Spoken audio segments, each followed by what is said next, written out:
বিসমিল্লাহির রহমানির রহিম। দেশপ্রেমিক বাংলাদেশি দেশে বিদেশে যে যেখানে আছেন, আসসালামু আলাইকুম। অনেক দিন পর আবার আপনাদের সামনে এলাম। অধিকার আদায়ে সংগ্রামরত দেশপ্রেমিক বাংলাদেশি ছাত্রছাত্রীদের রক্ত দেখে আর চুপ থাকতে পারলাম না, আসতেই হলো। এখন কাঁদছেন, চিৎকার করছেন, আমাকে বলছেন, বিভিন্ন জায়গা থেকে ফোন করে বলছেন, কেউ মেসেজ পাঠিয়ে বলছেন, কেউ বিদেশ থেকে ফোন করে বলছেন, কেউ দেশ থেকে ফোন করে বলছেন যে প্লিজ আপনি লাইভে আসুন।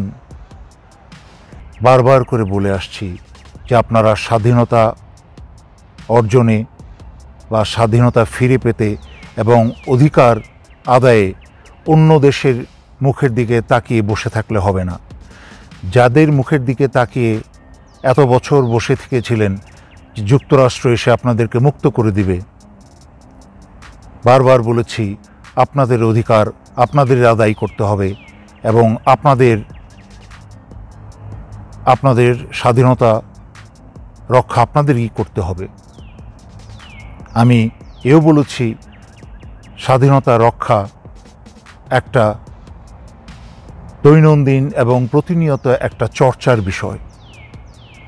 আজকে সেই চর্চা, অধিকার আদায়ের চর্চা বা স্বাধীনতা রক্ষার চর্চা বন্ধ করে দিয়েছিলেন বহু বছর ধরে। তাই যে কোনো অধিকার, সামান্য অধিকার আদায়ের রক্ষায় নেমে কিন্তু জীবন দিতে হচ্ছে, রক্ত দিতে হচ্ছে।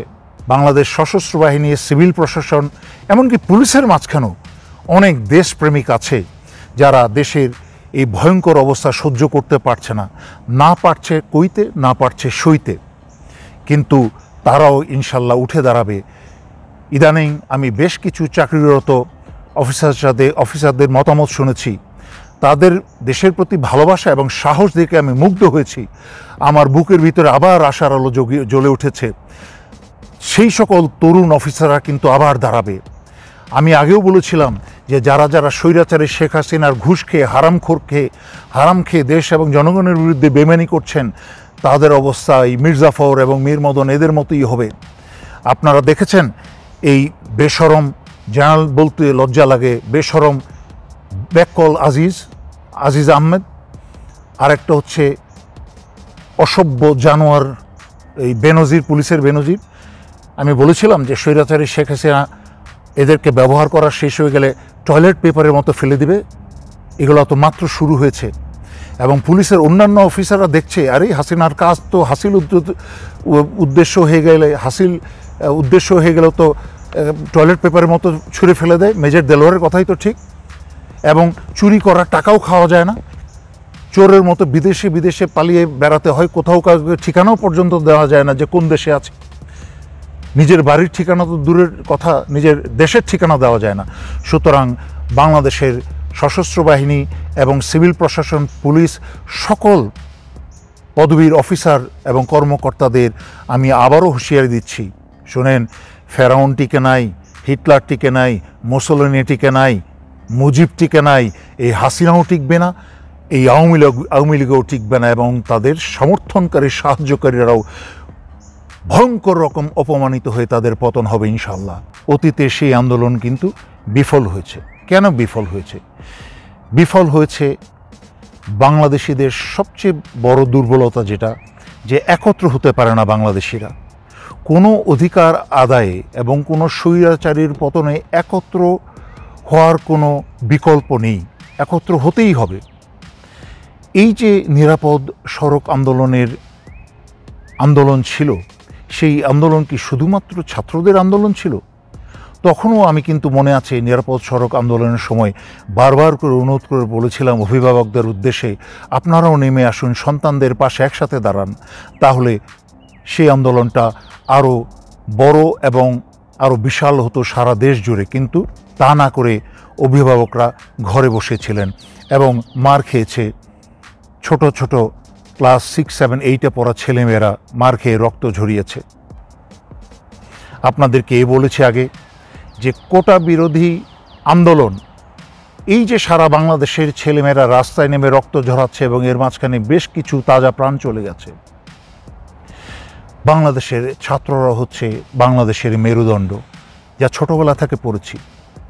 আজকে সেই মেরুদণ্ডটাকে অত্যন্ত সুপরিকল্পিতভাবে ভারত এবং স্বৈরাচারী শেখ হাসিনা বা তথা আওয়ামী লীগ মিলে ভেঙে দিয়েছে। পাঠ্যপুস্তক সব কিছু নষ্ট করে দিয়েছে, শিক্ষা ব্যবস্থা নষ্ট করে দিয়ে তার মাঝখানে ভারতীয় বিষ প্রবেশ করিয়েছে। নাচ গান যত প্রকার নষ্টামি ভণ্ডামি আছে সব প্রবেশ করিয়েছে, যার ফলে কি হয়েছে, বাংলাদেশের শিক্ষা ব্যবস্থাটা ধ্বংস হয়ে গেছে। এখন ভারত আর স্বৈরাচারী শেখ হাসিনা মিলে চাইছে বাংলাদেশের তাজা তরুণ প্রাণ আরও কিছু ধ্বংস করে এই বাংলাদেশের তরুণদের সাহস সম্পূর্ণরূপে ভবিষ্যতের জন্য ধ্বংস করে দিতে। কিন্তু আমরা কোনোভাবেই সেই ষড়যন্ত্রকে সফল হতে দেব না ইনশাআল্লাহ। তাই আমি সমগ্র দেশবাসীর প্রতি, দল মত ধর্ম নির্বিশেষে সকল বাংলাদেশিদের প্রতি অনুরোধ রাখছি, আপনারা কোটা আন্দোলনকারী ছাত্রছাত্রীদের পাশে দাঁড়ান। 7ই জানুয়ারির নির্বাচনের পরে অত্যন্ত সুপরিকল্পিতভাবে আপনাদেরকে রাজপথ থেকে বা আন্দোলনের যেই কি বলে তেজ সেটাকে ভুলিয়ে দিয়ে আপনাদেরকে ভারতীয় পণ্য বয়কটের ডাক দিয়ে আনন্দে ফুর্তিতে ফেসবুকে রেখেছে। আপনারা ট্রোল করেছেন ঠিকই, কিন্তু ভারতীয় পণ্য এসেছে। ভারতীয় পণ্য হাজার হাজার টন আলু চিনি সবই এসেছে। যেই বাংলাদেশের বৈদেশিক মুদ্রা অর্জনকারী গার্মেন্টস সেক্টর, সেই সেক্টরে আপনার 75% যেখানে বৈদেশিক মুদ্রা অর্জিত হয় যেই গার্মেন্টস সেক্টর দিয়ে, সেই গার্মেন্টস সেক্টরের 80% তুলাও ভারত থেকে এসেছে। সেগুলো তো কিছুই বন্ধ হয় নাই, বন্ধ হয়েছে অলিগলির মুখে যেসব ছোট ছোট ব্যবসায়ী যারা ভারতের চকলেট চানাচুর এইসব লজেন্স বিক্রি করতো, তাদের দোকান বন্ধ হয়েছে, তাদের ব্যবসা বন্ধ হয়েছে। আমি আগেও ব্যাখ্যা করে বলেছি যে 6.2% ভারতের রপ্তানির যেসব বাংলাদেশে আসে তা 100% বন্ধ হয়ে গেলেও ভারতের চুলকানিও উঠবে না। কিন্তু ওইসবের আড়ালে ভারতকে সারা বাংলাদেশের বুক চিরে রেল দিয়ে দিল। আপনারা আনন্দ থাকলেন, ভারতীয় পণ্য বয়কট করুন। ভারতীয় পণ্য তো বয়কট করতেই হবে, আমি আগেও ব্যাখ্যা করেছি, কিন্তু আন্দোলন বন্ধ করে নয়, সরকার পতনের আন্দোলন বন্ধ করে নয়। আজকে আমি কিছুক্ষণ আগে জনাব তারেক রহমানের বক্তব্য শুনছিলাম এবং আশা করছিলাম হয়তোবা একটা চূড়ান্ত একটা ডাক আসবে, চূড়ান্ত এমন একটা ডাক আসবে যাতে শুধু বাংলাদেশের বিএনপি করা বা জাতীয়তাবাদী দেশপ্রেমিক ছেলেমেয়েরাই নয়, সারা বাংলাদেশের মানুষই 15 বছর অত্যাচারের পর তারা একসাথে দাঁড়িয়ে যাবে।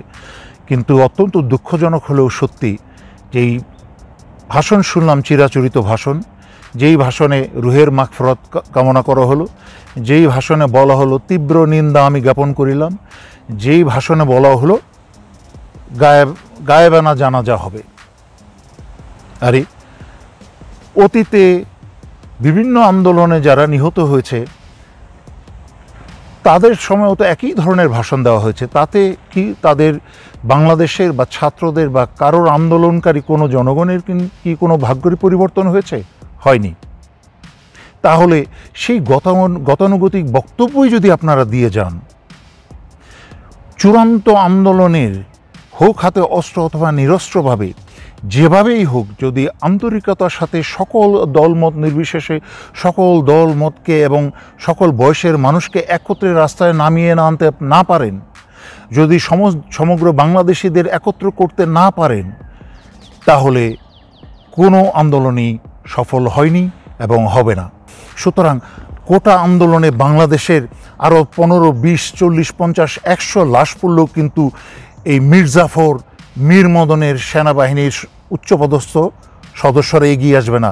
ইতিমধ্যে আপনাদের কাছে গোপন তথ্য ফাঁস পেয়েছে যে কিভাবে সশস্ত্র বাহিনীর এক বিশ্ববিদ্যালয়ের এক শিক্ষক, এক চাকরিরত অফিসার একজনকে ধমক দিচ্ছে, হুঁশিয়ারি দিচ্ছে যে কোনোভাবেই যেন ওই বিশ্ববিদ্যালয়ের কেউই যেন ফেসবুকে বা কোনো কিছুতেই যেন কোটা আন্দোলনের পক্ষে যেন কোনো প্রকার মন্তব্য না দেয়, এমনকি কোনো প্রকার ইমোশনও প্রকাশ না করে, মানে লাইক যেন না দেয় বা কোনো কিছু না দেয়।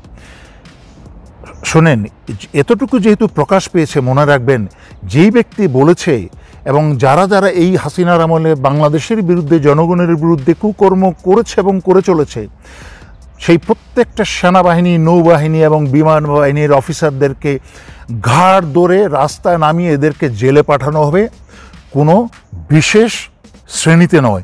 একদম চোর বদমাশের যেই শ্রেণী আছে সেই শ্রেণীতে এদেরকে পাঠানো হবে, কারণ দেশদ্রোহিতার শাস্তি হচ্ছে ফাঁসি।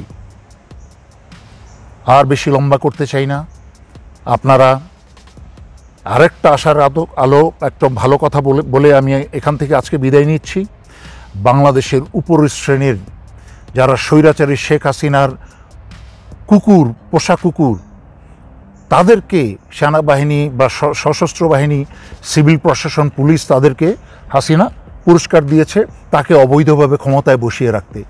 কিন্তু তার বাইরে কিন্তু সমগ্র বাংলাদেশের প্রতিটা জেলায়, উপজেলায় একসাথে হাতে লাঠি, বাঁশ যা পারেন নিয়ে দাঁড়ান, একত্র হন। কাউকে একা ছেড়ে দিবেন না। 20 জন 30 জনের বেশি ছোট ছোট দলে, এর চেয়ে কম সংখ্যক লোক থাকবেন না। প্রয়োজনে 20 জন 30 জনের বেশি থাকবেন এবং কাউকে একা ফেলে দিয়ে যাবেন না, কেউ একা ঘরে ফিরে যাবেন না। এই একই কথা যতবার বলেছি আপনাদেরকে স্মরণ করে দিয়েছি, আমার কথা শুনেন নাই, ততবার আপনারা বিপদে পড়েছেন।